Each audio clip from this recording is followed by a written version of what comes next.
Steve and I previously made a video called 10 Reasons to Not Get a Hair Transplant, and a lot of people commented saying, oh, you're trying to stop me from getting a hair transplant. And that's completely not the case.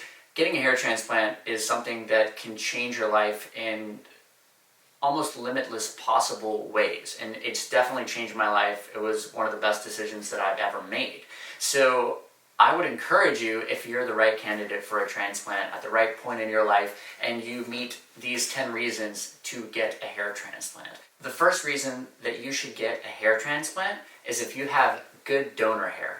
Yeah, I mean, it's all about the raw material. You know, if you don't have it back here, it's not going to look good up here. There's different variances of donor hair. There's guys and women with light hair, fine hair, thin hair, dark hair, curly hair, silver hair, platinum hair. It goes on and on and on and on. A board-certified doctor, a specialist in hair restoration, if you go visit them, would be able to tell you the quality of your donor hair. There's not a specific scale, but if you have poor donor hair, we need to work on that. The second thing you need to check off your list before getting a hair transplant is that you are willing to use preventative treatments. So Dodge is a nurse practitioner, and he works in conjunction with my hair transplant surgeon, Dr. Daniel McGrath. Dodge, why is it so important that patients are willing to use preventative treatments if they're getting a hair transplant? A lot of people think that the transplanted hair is permanent, so the whole point of getting a hair transplant is to not have to use anything, right?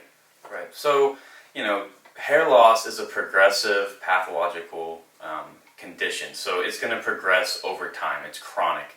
So, someone who may need a new hairline, they may eventually continue losing back all the way to the crown. So by using some of these preventive measures, we can slow that down or even prevent it from progressing. The important thing is safeguarding the work, because why would you spend a bunch of money, on a new hairline and getting the look you want when you're just going to go backward, and no one wants to have a great hairline and no hair behind it, or the hair here on the top of their head, but that horseshoe starts receding down this way and suddenly they have this strange bald spot on the side of their head. The third thing you want to check off your list is that you have realistic expectations. Steve, you consult patients every single day. What are some of the unrealistic expectations that patients might have, and things that they might stop them from really being a good hair transplant candidate? Well, there's a lot of things, David. I think the most important thing is to really determine yourself on the quality of your donor hair, which was in step one. I personally wanted John Travolta's hair in Saturday Night Fever when I had my first hair transplant way back. I wanted to take that brush and I wanted to scroll back my head, and it just was never going to happen because I have the thinner, finer hair. But I wanted something that all my friends had who were, Mediterranean, Middle Eastern, guys that have really dark, thick, strong hair. That was called unrealistic expectations. So now that the hair transplant industry has taken off to where it is now by today's standards, if you talk to someone that is being honest with you and ethical with you, right off the bat, they're going to give you a true idea of what you can achieve. And they do that with various before and after photos of guys with hair loss and hair types like you have. So it's very important going into it that you realize what your expectations should be. And I think we're going to talk about this soon, but you always should plan on having 2 procedures for optimum results in any one given area. Cool. Yep, that brings us into the fourth thing that you need to check off your list, which is you are planning, not needing 2 procedures. So you told me this, I remember you consulted me when I was first going to get my first hair transplant, and you told me right off the bat, just so you know, you're probably going to need at least 2 procedures. And this was with, a top surgeon, and he was moving as much hair as anybody, but still, you told me that 2 procedures was probably going to be necessary. When you had your first procedure, David, you were, I think, 26 or 27? Yeah, about that, right. Yeah. Mm-hmm. And you scored. You did well. You went from a very handsome, bald person to a very handsome person with hair. You did very well. And in my opinion, you have good taste. now that I'm up there and I'm a little bit older than you, I looked at you and I said, why would you do a second procedure? And I'll say that to a lot of young men and women that I think look fantastic and their lives have changed. In reality, his expectations were upwards of what I even thought he was thinking about it. And he was so happy with it that he's like, well, if we did that good, let's do even better. So we want on procedure number 2. If I had to use a number with my experience, I would say that men and women in their 20s, 85 to 90% are going to want to have a second procedure. No question about it.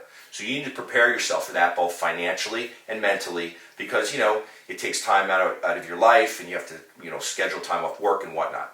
I would say that men in their 50s and 60s, you reverse that. I think those guys, you put a hairline on a bald guy, he looks 10 years younger, best return on investment he's ever had in anything he's ever invested in. Women are going to all need 2 procedures.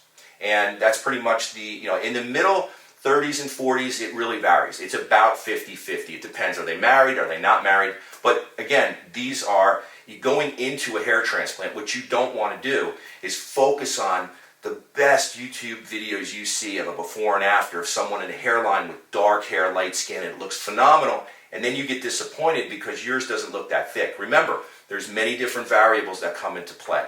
That's why you want to plan for the worst and hope for the best.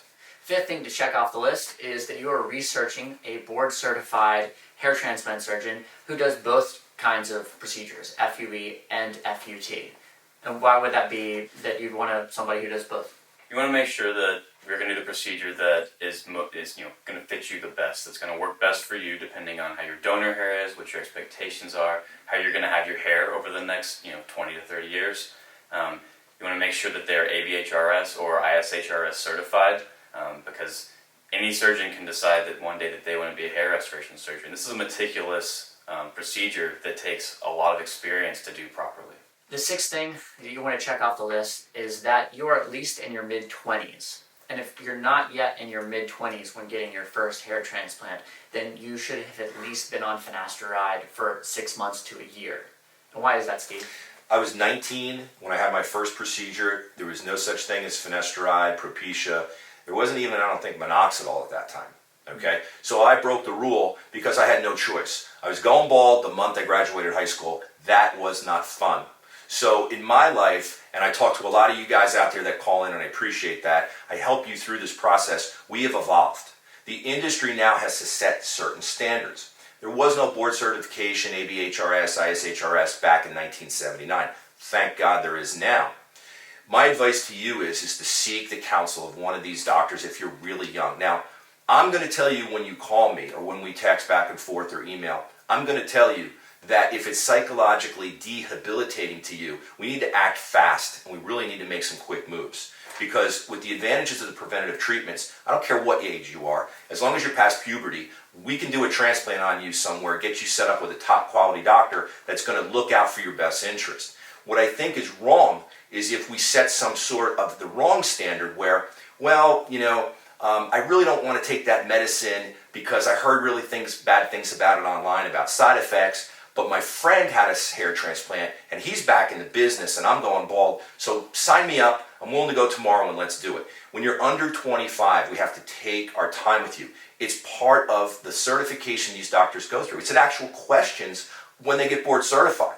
So these guys are obligated to do the right thing for you. In the room, when you go in with the doctor, there's an adult in the room. Hopefully it's the doctor, and he's going to make the right move for you, and please follow his instructions, because if you do, you're going to do much better than me. I did okay, but I think I got a little lucky, but I want you to do better. Number 7, you need to be in good health, and you should not be a smoker if you're going to have a hair transplant. So Dodge is going to explain exactly why getting a hair transplant as a smoker is a horrible idea, and any surgeon should not be willing to even do surgery on someone if they're still smoking. Being a heavy smoker causes a lot of vascular compromise. It causes a lot of vascular constriction, which in turn, if you were to get a hair transplant and you chose to continue to smoke heavily, we have to worry about something called necrosis, which ends up being a disaster in hair transplant.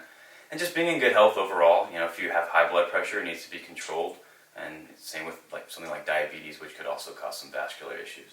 8 that you want to check off your list is you are considering a doctor who is a specialist and board certified. So why is that, Steve? Well, you just want to go to someone that basically his whole life is vested in one particular, I call it a niche. Hair transplantation has come really far since the old days, and now these guys are experts. So I would recommend that you cast aside anybody who looks like they do a little bit of this and a little bit of that on Monday and Tuesday, and then hair transplants on Wednesday. I would go to a doctor who his entire practice is dedicated to hair transplants. Yeah, there's just no reason to put your health and this success and your limited chance of success in someone's hands that they're not a specialist. There's enough specialists these days that, you know, even if it costs you a little bit more money, why would you not go to a specialist? And they don't have the right equipment, they don't have a full-time staff, and they got no art skills whatsoever. Takes years to develop these techniques, so go see a specialist. Number 9, if you're going to choose FUE, then make sure that you're selecting a doctor who has many before and after photos, and you're not just choosing a robot. There's a lot of great marketing that comes with these robots, but the top specialists in the world in FUE do it by hand. Another thing I would suggest is to choose a doctor that really has a good and long-lasting reputation.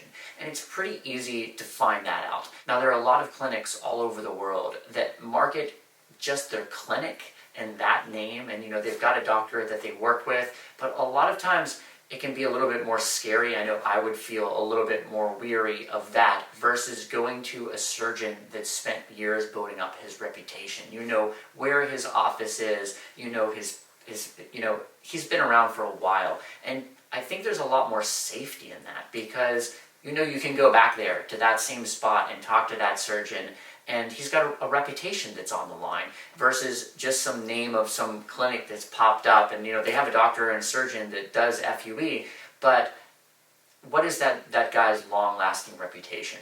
So what is your opinion on that, Dodge? Yeah, I agree with what David said. You know, hair restoration surgery is an art, and, you know, it's very easy to buy a robot and take all that marketing that comes along with it to try to bring in patients, but it doesn't mean it's going to be a good result, and you want to find someone who knows what they're doing, and this is something that they want to do full-time, and it's great results, plenty of them. Number 10, and last thing that you want to check off your list, is you want to understand the risk of selecting a low-cost hair transplant. Most of the top doctors in the world are kind of in the same range. I mean, there are some that are, you know, a lot more expensive, but there's really no top doctors in the world, even in foreign places. One of my friends, Stu, got a hair transplant in Thailand, and you would think, oh, he went to Thailand for a hair transplant, it's going to be really cheap. And actually, it was about the same cost as if he'd gotten it done in the US, maybe a couple of $1,000s cheaper. The reason being that surgeon is one of the top surgeons in Thailand, and he gets paid well. The same thing in the Philippines. I know a surgeon there. It's still around the same amount as the US, a couple $1,000s cheaper, but it's not cheap at all to get a hair transplant with a surgeon because he's one of the top guys, you know, and he's a great surgeon, so he gets plenty of work. So you need to understand the risk of choosing a low-cost hair transplant. I know for me, that wasn't a big deal, was the cost of saving. Fortunately, I'm lucky enough financially that the difference of like $3,000 of one surgeon versus another wasn't an issue for me. I was just wanting to make sure that I felt very comfortable with that surgeon and had seen a lot of results. What the industry, the entire global industry wants, including all the medical device companies that sell us all our tools, robots and machines, and literally the tools we use in hand, our microscopes, all those companies, they want you to think that there's no difference. This is a commodity. Why would you go to Vancouver, Canada to get tires for your car when you live in Los Angeles? You just go down the street to a discount auto tire.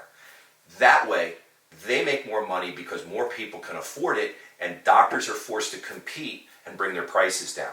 Now, I'm not against the consumer and getting the best price, but I wrote an article online 10 years ago, I don't know, probably still there, called "You Cannot Afford a Cheap Hair Transplant." And for that reason of, once you take out this donor hair and somebody does something nasty to it and it looks not too good, then there's no getting that donor hair back. I like to refer that as follicular homicide. So what you want is, you want a fair price. And with our help, you're going to research doctors that are board certified. This is all they do. And they're, you know, depending upon the city, depending upon the years of experience, depending upon the quality of what they do, you're going to pay. It should be a fair price.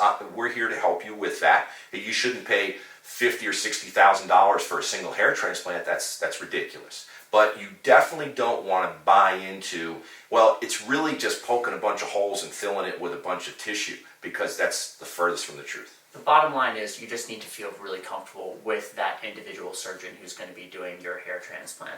And as long as you do, and you've gone through the other things that we've talked about today, then you're going to have most likely a really good result. So thank you so much for watching. I hope this helps, gives you some great things to check off your list, and we'll see you soon.